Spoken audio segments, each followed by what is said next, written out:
కొంతమంది పెద్దలు చెప్పారు. ఒకటి గత ప్రభుత్వం చేసిన పాపాలు. ఆ పాపాల్లో మీరు ఒకసారి చూస్తే ఏదైతే అక్కడ గండి పడడానికి కారణం గండి పడ్డాయి, గండి పూడ్చలేదు.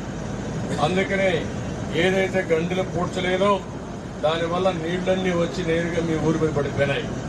అదే కానీ ఆ గండ్లన్నీ పూడ్చుంటే మనకి ఇబ్బంది వచ్చేది కాదు. అదే సమయంలో ఇక్కడ కూడా కొంతమంది స్థానికంగా అక్రమంగా భూమి అంతా ఆక్యుపై చేశారు. కాలువల్ని, డ్రైన్స్ ని, లేకపోతే బుడమేరు పూర్తిగా ఆక్రమించేశారు. అక్రమ కట్టడాలు కట్టుకున్నారు, రిజిస్ట్రేషన్ చేసి అమ్మేసుకున్నారు కూడా. దానివల్ల నీళ్లు పోయే పరిస్థితి లేదు.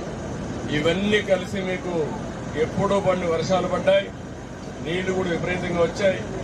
ఒక పక్క నేచర్ ప్రకృతి మన పట్ల చిన్న చూపు చూసింది. దానికి తగినట్టు పాలకుల పాపాలు, గతంలో చేసినటువంటి తప్పులు మనందరికీ శాపాలుగా మారి 9 రోజులు మీరు నీటిలో ఉన్నారు. మీ కష్టాలు వర్ణాతీతం. సర్వస్వాన్ని కోల్పోయారు. ఇంట్లో ఏమీ లేవు.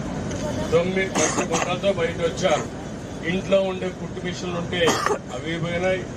ఇంట్లో ఉండే వస్తువులు బట్టలు పోయినాయి, బీరువాలు పోయినాయి, ఇంట్లో ఉండే మంచాలు పోయినాయి, లేకపోతే మీ స్టవ్ పోయింది.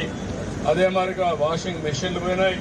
ఇంకో పక్క ఫ్రిడ్జ్ పోయింది, ఇంకో పక్క ఫ్యాన్ ఉంటే ఫ్యాన్ పోయింది, ఒకటిగా టీవీలు పోయినాయి, ఇంకో పక్క స్కూటర్లు కానీ మోటార్ బైక్లు కానీ ఆటోలు ఉంటే అవి పోయినాయి. చిన్న చిన్న షాపులు ఉంటే చిన్న చిన్న షాపులు కూడా పూర్తిగా పోయే పరిస్థితికి వచ్చాయి. అన్నీ కూడా నీటి అయిపోయినాయి. ఇంకో పక్క చిన్న చిన్న పరిశ్రమలు పెట్టుకుంటే అవి కూడా పోయినాయి. ఆ విధంగా చిన్న పెద్ద తారతమ్యం లేకుండా అందరూ దెబ్బతిన్నారు, ఒకరిని కాదు. ఇంకో పక్క ఫస్ట్ ఫ్లోర్లో, సెకండ్ ఫ్లోర్లో ఉండేవాళ్ళు బయట వచ్చే పరిస్థితి లేదు, వాళ్ళు ఇబ్బంది పడ్డారు. ఇవన్నీ నేను చూశాను. కానీ మీకు న్యాయం జరగాలి. అందుకే ప్రభుత్వానికి కూడా ఇబ్బందులు ఉన్నాయి. మీరు ఆ విషయం కూడా గుర్తుపెట్టుకోవాలి. 10.5 లక్షల కోట్ల రూపాయలు అప్పు చేసిపోయాడు. నేను అప్పటికినా అప్పు ఇచ్చేవాడు లేదు. ఇష్టానుసారంగా ఎక్కడికక్కడ దొరికింది ఇక్కడంతా అప్పులు చేసి దోచుకొని నిన్నే మీరు చూశారు. కడాన నాకు ఒక అనుమానం కూడా వచ్చే విధంగా చేశారు. ఏదైతే ప్రకాశం బ్యారేజ్ మీద 3 పడవలు వచ్చాయి. ఆ పడవలు ఎవరో లేరు, ఇప్పుడు కూడా వాళ్ళ కలర్లే ఉన్నాయి. ఎంత ఇప్పుడు అదే ఇప్పుడు మీరు అన్నట్టు వాళ్ళ ఆ పడవలు కూడా వదిలిపెడితే ఆ పడవలు అయితే ఒక్కొక్క పడవ 30 టన్నులు బరువు ఉంటుంది.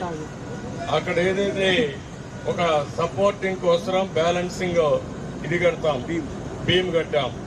ఆ సపోర్టింగ్ బీమ్ నుంచి కొట్టాయి. 11,20,000 క్యూసెక్స్ నీళ్లు వస్తా ఉంటే ఆ స్పీడ్లో వచ్చి ప్రాజెక్టు గుద్దే పరిస్థితికి వచ్చింది. అదే కానీ కాలంను కొట్టుంటే ఆ కాలం కానీ ఇరిగిపోయి ఉంటే ప్రాజెక్టే వెళ్ళిపోయేది. 100 సంవత్సరాల కంటే ముందు కట్టిన ప్రాజెక్ట్ ఇది. ఏది బ్రిటిష్ వాళ్ళు కట్టిన ప్రాజెక్టు 1854లో వాళ్ళు కట్టారు. 1954 ఆ ప్రాంతంలో ప్రకాశం పంతులు గారు ఇది బాగా రిపేర్ అయ్యింది, ఇది పనిచేయదంటే మళ్ళీ ఒక బ్యారేజ్, కుండే బ్యారేజ్ ఆయన కట్టాడు. దానికి కూడా 70 ఏళ్ళు అయింది. 170 ఏళ్ల కొరకు కట్టిన ప్రాజెక్టు ఈ ప్రాంత అభివృద్ధి కోసం పనిచేసే ప్రాజెక్ట్ని ఇండియాలో కొందరు నాకేం తెలియదు. కానీ ఒకవేళ వాళ్ళకి బోట్స్ ఉంటే దాన్ని కాపాడుకోవాలి, ఇంట్లో కట్టేసుకోవాలా, లేకుంటే ఆ లంగర్లు వేసుకొని గట్టిగా నిలబెట్టుకోవాలా. ఆ లంగర్లు వేసుకొని నిలబెట్టకుండా అలాంటి బోట్లు ప్రాజెక్టు మీద పంపించారంటే ఏమనాలి నాకైతే అర్థం కాలేదు. ఇప్పుడు మా పనంతా ఒక పక్క వరదలపైన యుద్ధం చేయాలి, ఇంకో పక్క నేరస్తులపైన పోరాడాలి. కళ్ళు తెరిచి కళ్ళు మూసుకుంటే ఏం చేస్తారో తెలియదు వీళ్ళు. మీకు అన్యాయం చేయడం కోసం అన్ని విధాల ప్రయత్నం చేస్తున్నారు. నేను మీకు న్యాయం చేయడం కోసం నేను ప్రయత్నం చేస్తా ఉంటే, మా ఆఫీసర్లు వచ్చి ఇంత కష్టపడతా ఉంటే వాళ్ళు కూడా వచ్చి చేసిన పాపాలు కొంతవరకైనా కడుక్కునే విధంగా మీ దగ్గరికి రావాల్సింది. కనీసం బురదలో తిరిగితే కొంచెమైనా వాళ్ళు కూడా భగవంతుడు కరుణిస్తాడు. కానీ బురదలో వచ్చి రాకుండా ఎక్కడో బెంగళూరులో ఒకరు కూర్చొని మన మీద బురదేసే పరిస్థితికి వస్తున్నారు. ఇవి తలుచుకుంటే చాలా బాధేస్తుంది. ఇలాంటి వాళ్ళు కూడా రాజకీయాల్లో ఉన్నారా అని మొట్టమొదటిసారి చూస్తున్నా 50 సంవత్సరాల తర్వాత 45 ఏళ్ళు చూశాను. ఎవ్వరు కూడా వీలైతే సహాయం చేసేవాళ్ళు, వీలు కాకపోతే నోరు మూసుకొని ఉండేవాళ్ళు. కానీ వీళ్ళు అడ్డం పడడం మాత్రం చాలా దుర్మార్గం. మీరు ఆ సాక్షి పేపర్ చూస్తూ ఉంటారు. నిద్ర లేస్తే విషం కప్పుతున్నారు, విషం కప్పే పరిస్థితికి వచ్చారు. వాళ్ళు ఏమన్నైతే నాకైతే అర్థం కాల. వాళ్ళు మీరు నమ్మరు. నేనేమంటున్నానంటే మీరు గుర్తుపెట్టుకోవాల్సిన ఒకటి ఉంది. మీరు నమ్మడం లేదు కానీ ద్రోహం చేస్తున్నారు. అది నా బాధ. మనం అందరం కూడా గుర్తుపెట్టుకోవాల్సింది, ఇలాంటి దుర్మార్గులు చేసే పని వల్ల మన రాష్ట్రానికి చెడ్డ పేరు వస్తూ ఉంది, మనకు జరిగే మంచి జరగకుండా పోయే పరిస్థితి వస్తూ ఉంది. సోషల్ మీడియాలో కూడా ఫేక్ పోస్టులు పెడుతున్నారు.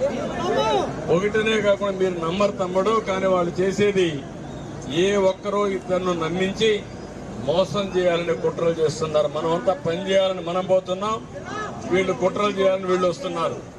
ఇప్పుడు మీ అందరికీ కూడా ఒకటి గుర్తుపెట్టుకోవాల్సిన అవసరం ఉంది. మీకు ఇవన్నీ అయిన తర్వాత ఇవన్నీ అయిన తర్వాత మనందరికీ ఇంకా కొన్ని సవాళ్లు ఉన్నాయి. మీరందరూ కూడా తాత్కాలికంగా మీకు కొంచెం ఒకరిద్దరికి అందకపోయినా సకాలంలో ఈ పెద్ద యజ్ఞంలో కొన్ని చిన్న చిన్న సమస్యలు వస్తూ ఉంటాయి.